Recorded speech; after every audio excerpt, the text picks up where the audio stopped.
した君を気をつけて導きたい竹林色く針の先を折れそうなわずかな一瞬の隙間。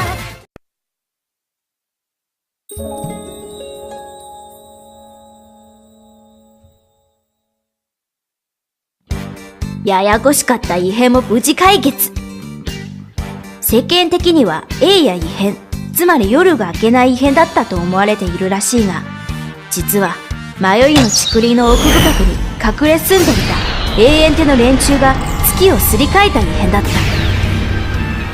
私たちの前に立ちふさがったのは月のうさぎ霊星うどん源稲葉、地上のうさぎ稲葉テイ、月から来た従者矢心エイリ、そして月のお姫様蓬莱山かぐや。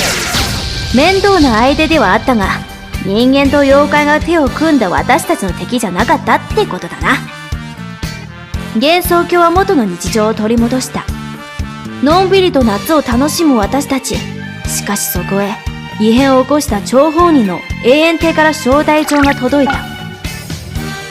永遠帝が挨拶を兼ねて肝試し大会を開くとか、誰でも参加可能で豪華な参加賞がもらえるという。しかし招待状の2枚目にはこう書かれてあった。あなた方だけ特別に大会の裏に隠された真の肝試しにご招待と。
お集まりの皆様、本日は永遠亭主催大納涼肝試し大会にご参加いただき誠にありがとうございます。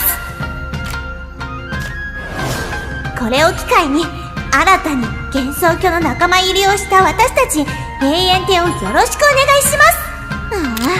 迷いの竹林の中にこんなお屋敷があったとは。しかも先日の異変とも関係あったとか。こんな大スクープをみすみす逃すなんて、社名丸あや一緒の深く。さあ、肝試しの参加者まだまだ受付中ですよ。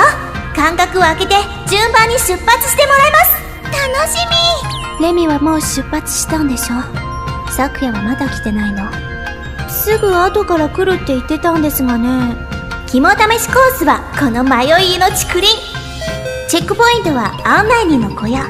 そこにお蓋を貼ってこの永遠亭肝試し会場に書いてくればゴールとなります。コース上には竹林に迷い込み、出口を求めさまよいながら死んでいた生き倒れたちを葬った牧地があり、無念の思いを抱えた霊が今も現れると言いますが、こんなものは妖怪の皆様にとっては日常茶飯事でしょう。まあ怖い。優子様、自分が幽霊じゃないですか。また、迷いの竹林には一年のうち今日のこの日だけ、肝試しルートに現れるという不老不死の怪物の伝説があります。気をつけてください。パクリと行かれちゃいますよ。チルノちゃん、もう帰ろうよ。大丈夫だって。そして手を端から見境なしに妖怪を退治する恐ろしい巫女が出ます。これが最も危険が大きいので、出くわしてしまったら一目散に逃げてくださいね。やっぱり帰る。大丈夫だってば。悪質な作り話だわ。やあね、演出。イベントなんだから盛り上げないと。私は参加しないからね。一応見に来ただけ。あんたらも人間に迷惑かけない限りどうでもいいし。そこはちょっと残念なのよね。レイム、こっちのお酒はどう？月のやつよ。妙な薬とか入ってないでしょうね。不老不死の蓬莱の薬はもう作りませんよ。姫様にとんでもない迷惑をおかけしましたし、他にも事故が起きてますので。月の英知エリンは、遥か遠くの物事を見通すんだけど、近くの物事が目に入らなくてやらかすのよね。お恥ずかしい。よう、昨夜。レミリアならもう出発したぜ。真の肝試し狙いで。あら、マリサ。あなたも招待状もらったのね。大会の裏に隠された真の肝試しにご招待。肝試しの夜に現れる不老不死の怪物を倒し、その生き肝をゲットすればあなたも不老不死にって。ああ、不老不死にはそこまで興味ないが、そんなすごい妖怪は見てみたいし、すごいお宝なら一度拝んでみたいもんだ。永遠帝がまた何か企んでると思わないの？迷いの竹林に他にも未知の大物妖怪がいたっておかしくない？お前のご主人様のレミリアだって生き肝狙いで参加してるんだろ？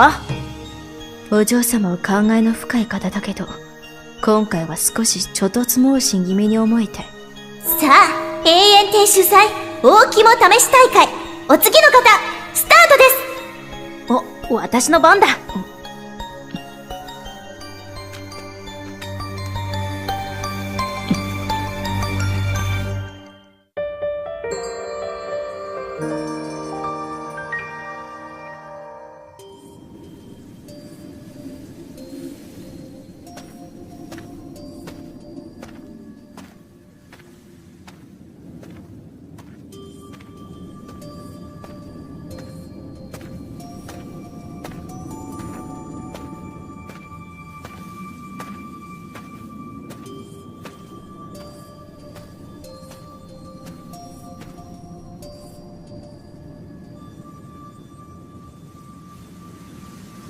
そこ。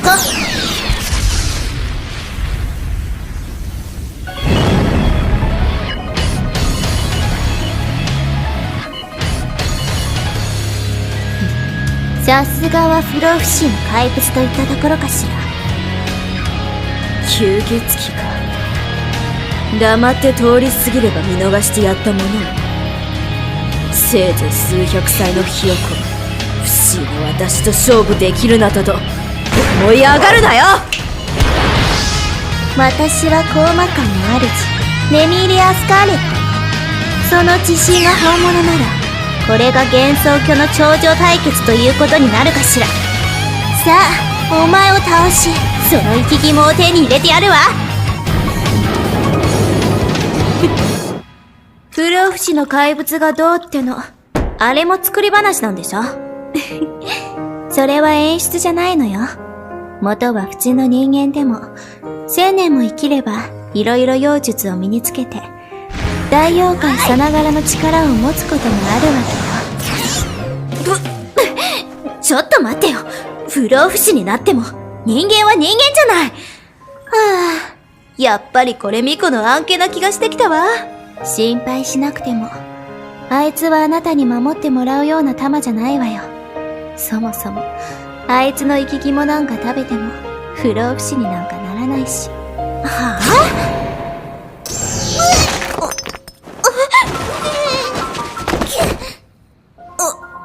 やはり全部嘘だったのね。このウサギが吐いたわ。あら、バレちゃった。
最初は小さい気づいたなら灯し